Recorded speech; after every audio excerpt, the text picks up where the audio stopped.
Isang mapagpalang araw po sa inyo lahat mga kaagapay at maligayang pagbabalik po sa aking munting channel, ang Kaagapay Mark.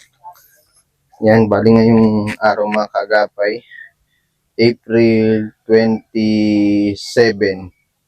Yan, pasado mag-aalas 5 na po ng hapon. At kukumustahin po natin si Nanay Mirna at kung anong ang status niya ngayon after na malibing po si Tatay Tomas. Alam ko nagpunta na po sa kanya si Papa, si KSPTV. Nabisita na po siya. May dala po tayo ditong groceries. Ayan, may tinapay, noodles, gatas, dilata, asukal. Ayan, hindi na tayo bumili ng kape mga kaabag-gape kasi alam ko hindi naman nagkakape si Nanay Mirna. Kaya lang nasilip ko sarado yung bahay ni Nanay Mirna. Ayan, sarado. Nakapadlock. Puntahan po natin doon sa chapel nila Pastora. Baka nandun pa po si Nanay Mirna. Yan, shoutout nga po pala kay Ate Gina ng UK. Yan, maraming salamat po kay Ate Gina. God bless you po sa inyo ma'am. Ingat po kayo palagi at sa inyong family. Maraming salamat po. May pang-ayuda po tayong naiaabot. Kapag wala pa pong mga ibang sponsor na nagpaabot ng tulong doon sa ibang tinutulungan natin, may pang-ayuda po tayo. Ayan. Yan, nandito tayo kina Pastor Brenda. Hello.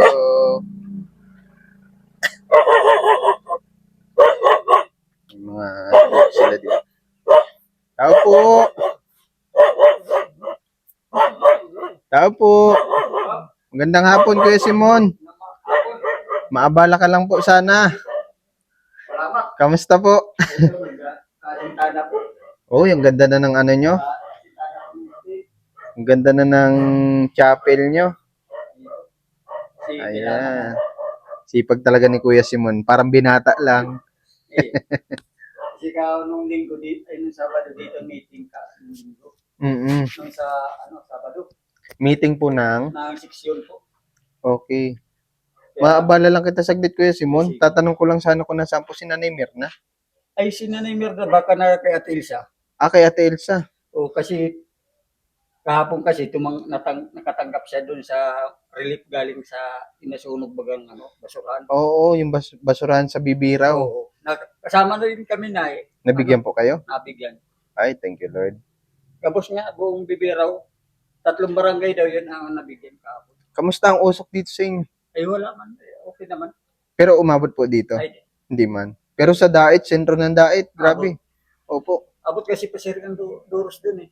Mm-mm. Pero lahat daw ng 3 barangay daw inabot Magang, saka Mamambugan. Nabigyan po ng mga relief. Oo. Okay. Baka ngayon din yata yung Grabe din yung perwisyo na nangyari. Kasi yung basurahan niya. Mm. Na yung negosyante bagang.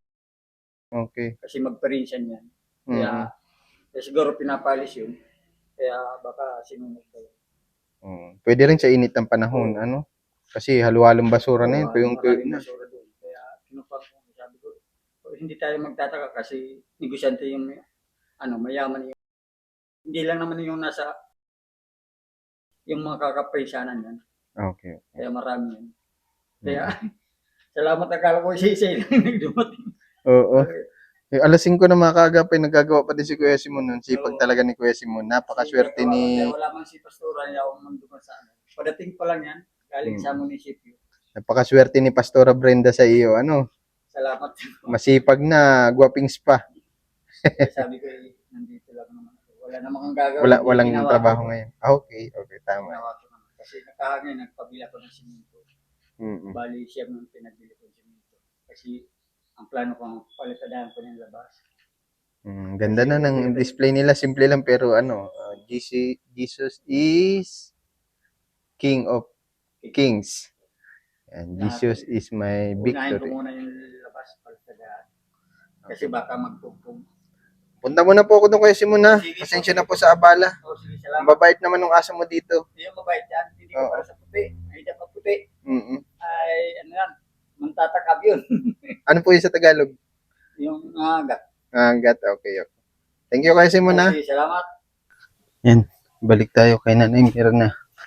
Mga kaagapay, wala si Nanay Mirna doon kila Pastora Brenda. Baka nandun daw kila Ate Elsa. Hindi na natin pinasok yung tricycle at at nag-ulan po. Nag-ulan po dito sa amin pasado 3:00 ng hapon. Biglang bumuhos yung ulan. Kaya expected natin na maputik dito. Baka kasi masira na naman yung motor natin pag pinilit natin pumasok dito na maputik. Mabato po kasi dito sa lugar nila Ate Elsa. Ayan. Medyo malayo-layo lang po yung lalakaran natin. Pero ayos lang at para mabisita natin si Nanay Mirna. Ay, makamusta din natin si Ate Elsa. Medyo malayo-layo lang po ito mga kaagapay. Ayan. Ayan, dito nahihirapan yung tricycle ko. Parte dito mabato. Baka maglagatak na naman yung tricycle. After nito, masundo na ako kay Len sa trabaho. Medyo late na nga po ako. Sabi ko, antayin niya na lang ako para masundo ko siya. Sana nandito si Nanay Mirna.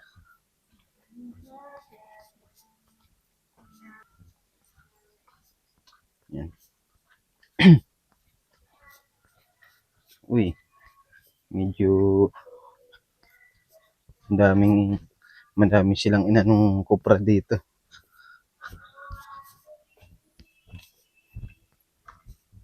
Yan. Yan, advance happy birthday nga po pala kay Gian. Hindi natin siya nakasama kanina, dapat kasama ko po siya. Sabi ko, bukas na lang sana.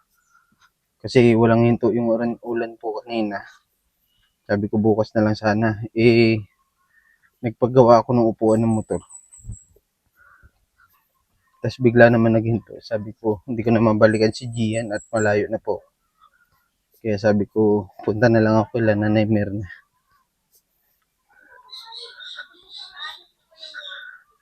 Gandang hapon. Andiyan po si Nanay Mirna. Ayun, sa wakas. Natagpuan ko din. Tuloy na po ako. Hindi ako nangangagat. Magandang hapon, Nay Mirna. Pasok. May pasalubong ako sa iyo. Galing ka sa bahay? Ay, opo. Pati sa church, galing po ako. Sabi ko, tinataguan nata ko ni Nay Mirna. Alam na pupunta ako. Kasi kaninang tanghali, Opo. napakainit. Napakainit dun sa bahay. Nagsasama ang pakiramdam Upo ka na po, upo ka na po. Iniintay ko nga si Ninong dahil nag-usap kami kahapon noon. Sabi, pupunta raw nga kanina dyan sa akin. Opo. Kaya hindi ako umalis ng bahay. At inaantay ko nga siyang dumating. Yung init ng Panahon. Oo, yung legedero ba gano'n. Yung init ng parang nanghina. Kasama ng pakiramdam ko. Sabi ko, nung malamang sama Ay, yung Nay Mirna, lagay mo po ito dyan. pakiramdam ko, Lagay mo. sama yung pakiramdam ko. Pupunta ako doon sa kabila, doon ako matutulog ngayong gabi. Kaya sabi ko, dito ako matutulog ngayong gabi at baka ako mamayang palalim ng palalim ang gabi, sumama ang pakiramdam ko. Okay. Kaya sabi ko, para maaga-aga pa, dito ako matutulog. Pasok ka na. Oo. Tabi na po kayo ni Ate Elsa. Ay, At matagal ko rin hindi nakamusta itong si Ate Elsa. Dito na. Parang bungata si Ate Elsa, oh. Dito na. Ha? Dadating pa lang ako. Ang ganda ng hairstyle mo ngayon, Ate Elsa. Napilay kasi ako. O bakit po? Napatulog ako kasi nag-a-apply ako ng katupad. Madamas kami sa kalsada. Sa tupad, magkano po ang araw nyo dun? Awan ko kung magkano. Sabi ba kan 15 days daw pa rin. 15 days. Oh, malaki-laki din yun. Ay, Yung ano po ba, yung tupad, tumutupad din sa usapan? Tumutupad naman. Oo naman. 15 days, sabihin na natin, magkano kaya yun? Provincial rate ba? Aabot yun ng ano. Ay, naimir na. Ay. Okay lang yan. Hawakan mo na lang po, Ate Elsa. Yan. Aabot yun ng 1,000. Yung sa tupad po. Oo. Mm-mm. Noon yun sila, nagtupad sila. Magsweldo sila. 6,000. 6,000, 15 days po yun. 6,000 ang nakuha nila. Mm-mm. Sa tupad. Oo. Ay, nagkwarto ka na pala dito. Nilagyan niya ni Abigail at gusto niya may sarili baga nga dalaga. Nagdaan Dalaga ka sa na. bahay, sarado. Kaya sabi ko nga ay ikaw na lang pag may ano ng tindahan, dito na lang. Ay, dito na lang ang pwesto mo. Oo. Okay yan, para iwalay yung lalaki, iwalay ng babae. Ay wala naman baga ano ay halo-halo. Ayaw naman ni Jaira. Mm-mm. Gusto niya Ganyan talaga pag dalaga na ano, Gusto niya may sariling mundo. Yung sarili niya. Kaya mo si Naimir na may sarili na siyang ano. mansion. Ano lang na Mirna, gusto ko ta kamustahin after nung nalibing po baga si Tatay Tomas. Mga kaagapay, ganito po kasi nangyari after nung libing. Sumabay si Nanay Mirna sa amin pa uwi. Inihatid ko siya dito sa Bibiraw. Kaya sobrang pagod nun ano, Nanay Mirna. Pero okay lang at ang sabi ko naman, importante mahatid ko si Naimir na at baka mahirapan mag-commute, wala siyang kasama. Kamusta ang ano, after nung may libing to si Tatay Tomas?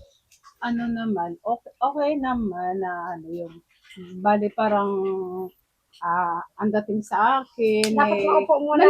Hindi, okay lang po. ang dating sa akin eh malungkot din ako kasi nga yung wala na siya o dumisa na siya sa mundo. Pero ang para sa akin, sabi ko, mabuti na rin yung ganun na ano kasi kung nahihirapan na din naman siya sa sarili niya, mabuti na yun din. Ganun ang ano, kinuha na siya ni Lord. Isang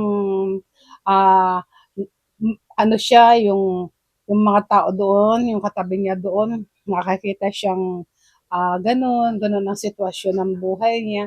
Siyempre, maano din yung mga taong yun. Tsaka unang-una si Tatay Tomas din talaga. Ay, ano siya.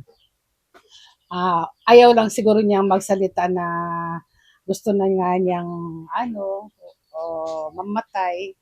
Dahil para matapos na yung kanyang paghihirap, ganyan.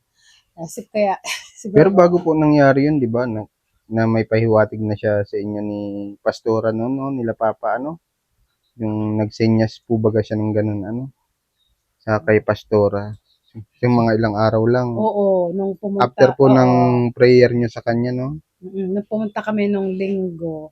Ano kasi, nung linggo, sabi ni Ninong, Naimir na, bisitahin mo naman si Tatay, Tomas, kasi payat na, sabi niya, ganun. Sabi ko, sabi ni Pastora, wag na natin ngayon na, punta na tayo. Sabi gano'n. Yung Huwag linggong, na ipagpabukas po. yung linggong yung pagkatapos ng service namin, nag-lunch lang kami, tumarga na kami. Yun nga, nadatnan nga namin doon si Tatay Tomas, nandun sa gilid. Nasa gilid siya, nakaupo lang siya doon. Sa may gilid ng lamesa. Tapos wheelchair doon sa tabi niya. Ang ginawa ko, pagpasok ko ng pintuan, lumapit ako sa kanya. Sabi ko sa kanya, kumusta ka? Kilala mo pa ako? Hindi siya nag-imik. Tapos, nung pinagparaanan niya ako, tinignan niya ako, tinitigan niya ako. Tapos, sabi ko sa kanya, nakilala mo na ako? Sabi ko sa kanya gano'n. Nagsalita siya na, sabi niya, Mirna. Sabi niya gano'n, Mirna daw. Ay, sabi ko, nakilala ako. Tapos nung umalis na siya doon sa kinauupuan niya. Lumipat na siya doon sa sa wheelchair. Inano ko na yung wheelchair, binandabanda ko na siya dito. Nung Apo. nakaupo siya, inano ko na. Tapos Mm. naupo na ako doon sa tabi ng wheelchair niya, kinakausap ko na siya. Tapos sabi niya sa akin, nahihiya ako sa iyo kasi nag-away tayo. Sabi ko sa kanya, wala na yon, sabi ko ganon. Tapos na yon, sabi ko, kailangan mag-ano na tayo. Kapatawaran. Oo, magpatawaran. Sabi ko, matagal na kitang pinatawad. Sabi ko gano'n sa kanya. Kaya ako ngayon, ano na tayo, mag-move on na tayo. Sabi ko ganyan sa kanya, move on na tayo. Marunong Ano? ka na magpatawad. Ano po yung mamimiss nyo kay Tatay Tomas? Ikaw, Ate Elsa, ikaw muna po. Anong mamimiss mo kay Tatay Ay, Tomas? siyempre, yung nalinis na kay Tay Tomas, yung palatawa siya, tapos yung makwento, at saka mahilig siya pati yung mag-endorse si Tay Tomas na, oy, si ate mo, ganyan, ganyan. Kwento usap kami ng usap na dalawa. Tapos, sinasagot naman niya. Ang ano lang nga, ang problema, yung ano niya lumubog na. Lalamunan. Nawala na po siya ng boses. Oo, lumubog na yung boses niya. Kaya pag kinakausap ko siya, tapos pag yung masagot siya, idinidikit ko yung tenga ko doon sa ano niya. Kasi nga, Binigyan mo sana hindi ko ng na ballpen. hindi ko na maintindihan yung salita niya. Tapos yung huling yung sabi ni Pastora, yung sumunod ka sa sasabihin ko sa iyo. Kinumusta din siya ni Pastora. Ang sabi niya kay Pastora, hindi siya sumagot nung ang sabi niya, nagsinya siya ng gano'n. Patay na. Maganya na daw siya. Namatay nga daw siya. Tapos, sabi ni Pastora sa kanya, Tatay Tomas, ma-pray tayo, sumunod ka. Yung sasabihin niya, kailangan sumunod si Tatay Tomas dun sa pray ni Pastora Brenda. Ben. Oo naman, magsunod naman siya. Pagkatapos, sabi ni Pastora, Tatay Tomas, gusto mo paliguan? Sabi niya, papaliguan kita. Sabi niya, Okay. sabi ni Pastora Brenda, papaliguan kita. Ayoko, nakakahiya. Sabi niya, ganon. Tapos, may tinanong si Ninong sa kanya, Tatay Tomas, gusto mo bang tumira dito si Nanay Mierna? Tumango siya. Tango siya. Oh, Ninong, gusto kong patirahin dito. Sabi kong gano'n. Sabi Ninong, meron naman pong nag-aalaga sa kanya. Sabi kong gano'n. Kung titira po ako dito, yun naman bahay ko ang 8 tao. Sabi kong gano'n. Kaya, hindi ako nagpayag. Hindi ako pumayag. Kasi may nag-aalaga naman sa kanya. Yung inaanak niya po. Kung sakaling, halimbawa, nagpayag ako, ano sasabihin sa akin nila, Agnes? Kaya hindi ako Ayaw mo lang po magkaroon ng issue. Nung time na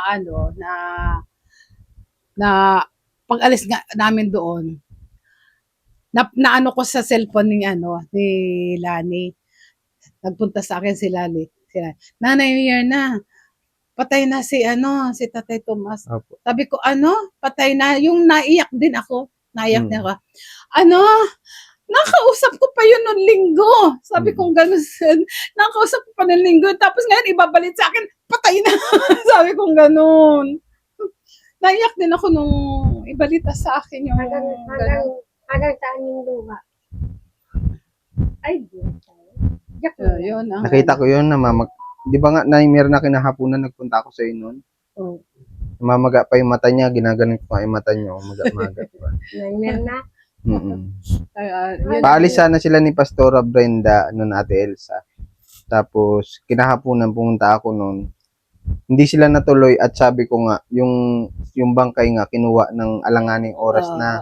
Kapag pumunta sila doon, baka wala pa silang abutan, baka madaling araw pa dumating. Kaya ang sabi Ano ni, oras ba kayo kinuha? parang alas 2 sa alas 3 ng hapon. Ay, Pumunta ako kay Nanay Mirna alas 5. Di ba wala pa doon? Na iimbalsa mo pa yun ay. Oo. ano na yung mga alas 3 na madaling araw na. Mm. Kaya hindi kami na sa pastora, wag muna tayong pumunta doon kasi kung pupunta tayo, wala na tayong aabutan na bangkay. Mm. Tapos kinaanuhan nga, kinaumagahan yata iyon. Hindi pa Hindi pa kami, kayo nagpunta. hindi pa kami nagpunta ni Pastora. Kasi si Pastora, Lunes, lakad. may nilakad si Pastora. Yung sa munisipyo, Opo. may nilakad siya doon. Tapos kinaumagahan di Martes na. Mm. Meron pa rin siyang nilakad. Mm. Kaya hindi pa rin kami nakapunta. Tapos pag yung Miyerkules, tsaka lang kami ni Pastora. Tapos, nung after ko mag-vlog nun, saka naman sila dumating. After ko mag-vlog dun, naghatid ako nung pambayad nung sa funeral. 25,000 galing kay Ma'am Post Lady yun. Paalis ka naman Paalis na kadadating ako. lang namin. Aalis na rin ako. Ang kadadating ko lang, alis ka. Di babalik naman ako bukas. O sige. Bukas, sabi ko, bukas doon ako sasakay sa Tricycle. Sana may sa tricycle mo. Nay Mirna, sana may huling habilin kahit kiss. Seryoso na si Nanay Mirna. Biro Dapat lang. sabi ni Tay Tomas, Mm. huling habilin, huling paalam. Dapat masaya ka may isang kiss. Sa bagay, kung tutuusin, hindi na siya mahihirapan. Kasi grabe rin ang pinayat niya. Oo. Nung binibisita ko siya doon, Oo. nung dinala ko nga siya sa x-ray, pina-x-ray ko yung baga niya. Oo. Wala na. Kaya ko na May siya ano talaga daw, buhatin. may Magaan na TB. talaga siya. May Siguro TB ang timbang niya na lang mga 35 kilos na lang. Ay, wala Maano na Bagsak na. talaga. Mm. Oo. Hindi pa Itong- nga ako naka-face mask nun eh. Nung Nung- nang makita ko siya, itong dito, yung butoy dito, Itong Mm. buto natin na ito, na ito. Lubog na talaga. Ay, Kaya- hindi na siya nagkakakain. Mm. Tapos, yung likod niya, haplos ko pa yung likod niya. Sabi ko, ano mo ito, ang nipis-nipis na ng ng katawan mo. Ang mga buto mo, sabi ko ganyan, hawakan ko na yung mga buto mo. Nakakapa mo na po. Yun, Hinawakan mo yung mga buto. ko yun, yung mga buto, talaga nahawakan ko. Hinaplos ko yung likod niya eh. Kaya mga buto, yung buto niya, nahawakan ko talaga. Nagpahawak pa. Hindi mo naman po napanaginipan. Meron na. Masakit na yun Hindi. kapag Hindi. wala na. Nung nakaburol nga siya, pinapakiramdaman ko, 2 gabi na nagpapakiramdam ako sa kanya. Wala naman paramdam sa akin. Ibig sabihin, maayos siyang namayapa. Ano po?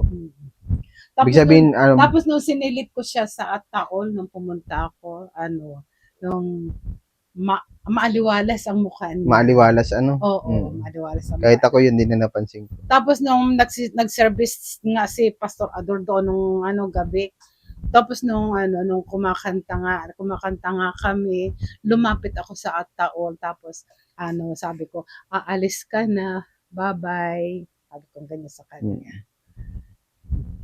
Tapos Dapat kinantahan mo. Tapos bumalik ako doon sa Oo, alam ko nga balak ni Neymer na nun, Kantahan. magigitara, kakanta sila. Ano Atuloy po yun, kakantahin Neymer. mo? Kinantahan na nga namin. Okay. Oo, nung nag-service si Pastor Ador, kinantahan na talaga namin. Yung may bukas pa sa iyong buhay. Marami Ay, kaming kinanta mo yung kanta marami- ni Santino. marami kaming kinanta doon. Tapos yung hiram ba yun? Hiram na walang sa ulian, ganun. Marami kaming kinanta. Biro lang. Tapos yung sabi ni Pastor Ador, yung daw mga may mga tao na doon sa loob, pero yung iba hindi nagpasok. Nandun lang sa labas. Nakikinig lang sila sa labas. Maraming gabi na yon, ang Last daming tao lamay doon po. sa labas. Doon sa labas na nakikinig sila ng Nagbingo ka, Neymer, na? Nagbingo ka din? Hindi. Nagtong-it ka? Hindi din. Hindi man niya marunong. Hindi Ah, siya siya. marunong. Habang nagsiservice si Pastor Ador. Pastor Ador, tapos nagbabasa ng Bible, tapos kinakantahan namin. Maano siya, maayos ang ano niya. Yung kung saan kung sakaling nagbisita si Kuya Bal, Mm. sasabihin ko kay Kuya Bal, salamat po at binisita niyo po si Tatay Tomas. Kung sakali po nakabisita. Yun ang sasabihin ko. Ninong nyo po sa kasal, ano? Oo. Kaya lang yung time na yon, may nag-comment na wala raw dumating na mga kalinga. Kalingap po. Kalingap. Siguro, Kalingap po lang dumating. siguro po, Kasi- ano, May nagsabi nga na si Kuya Bal wala rito sa Cam Norte, nasa malayo ng lugar si Kuya Bal. Ang nandito si Kuya Rab. Pero hindi niya naisip na bisitahin si Tatay Tomas. baka po busy, ano. Baka po may mga ibang lakad. Kasi araw-araw din po ata sila may lakad. Pero di bali na Mirna, ang importante naman ay naihatid natin si Tatay Tomas sa kanyang huling Yun nga ang hantungan ano ko. Yun nga ang na ano ko maayos, na- mapayapa, Oo. ano po. Kahit mainit ang panahon, Oo. talagang Kaya nairaos ba ng ano. Ang pasalamat ko nga hindi siya pinabayaan ng ano ba to? Itong si Ninong tsaka ang kaagapay. Hindi siya pinabayaan. Andyan ang suporta sa kanya. Kaya kahapon nung interviewin ako ni Ninong, nagpapasalamat po ako sa mga sponsor na tumulong kay Tatay Tomas na naayos po yung kanyang living na naihatid po siya sa huling hantungan ng maayos po. Bali, ano na Mirna, sa ika-40 days po ni Tatay Tomas, pupunta ka po? Hindi na. Hindi na po. Hindi na ako. Pagod ka po sa biyahe? Mainit? Hindi na. Mm. Bahala na sila doon. Okay. Ano na yun. Kasi mapunta na din po ako, ha? Sige, salamat. Ate Elsa, pag ano, mabisita kita dito, ha? Salamat. At nakita ko parang K-pop na naman yung buhok mo. Nagbata ka tignan. Mm-mm. Salamat po yan. Oo, ingat lagi, ha? God bless sa iyo, Mirna. Sa iyo din, Ate Elsa, ha? I love you. I love you. Ingat po, Kuya. ingat po. Amoy ano ka? Amoy katin ko. Oo, Amoy naglagay katin nga ko. ako katin ko. Tama yan. Kasi kanina para ako nahihilo. Ay, siya nga po pala. Yung dala ko po diyan galing po yan kay Ate Gina, ha? Ay, kay Ma'am Gina. Apo. Thank you. Ay, Ma'am Gina, thank you so much po sa iyo. I love you po, Ma'am Gina. Meron na naman akong may tulong na naman na nanggaling sa iyo. Thank you so much po. I love you talaga, Ma'am Gina. Mahal ko po kayo. Thank you po, Ma'am Gina. Thank you. Ingatan mo si Nanay Mirna natin, ha? Ay, okay naman. Okay. Pag yung may nararamdaman ako, parang ibang pakiramdam ko. Sabi ko, ay, pupunta na ako sa kabila. Si Ate Elsa pa rin talaga ang takbuhan na, ano? Kahit ano pat mong mangyari, ano? Punta ako sa kabila, doon ako matutulog. Mapunta na po ako, ha? At baka gabihin po ako. Kaya nandito ako. Ingat. Nandito ako Asa ngayon. si binata na. Sabi nga, nag-aantay daw nung sabi ni Kuya Efren noon, yun daw pagkatuli. Pampatuli, pwede tayo magsabay. Sa kanina, pagdating kami. Alik, labas ka daw, wako. Ang Sabi tangkad ko, niya na, oh. Kanina, Konti na lang, malaki ka na sa akin. Dyan, Oo. kakanta ako. Nang alin po? Yung kanina, ano ba yung botot ba yun? Ano? Totoy Bibo? Inilabas yung kanina. Sabi ko, kakanta ako. Ilan taong ka na, wako? Oh, laki na ng boses mo. Oo. Parang manok. Nag-iba na ang boses niya. Binata na. Nag-iba na ang boses. Binata ba yan? Oo, na ako, wako. Kay Jaira, ha? Una na ako, Neng. Ingat sa inyo. God bless sa inyo, ha? Bye, bye-bye. Thank you, Ma'am Gina.